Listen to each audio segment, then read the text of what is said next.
ওয়াত্তাকুল্লাহ।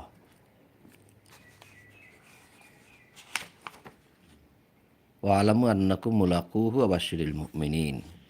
তাহলে নিসাউকুম হারসুল্লাকুম, এই কথাটা তাদের গায়ে লাগে।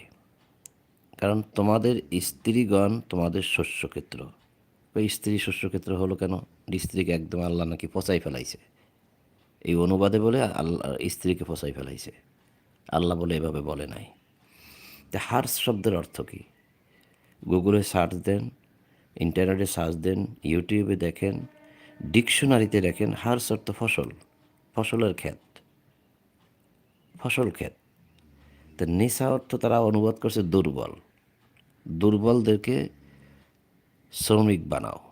অনুবাদ করলো না, দেখাইলাম না, দুর্বলদেরকে শ্রমিক বানাইতে কইছে।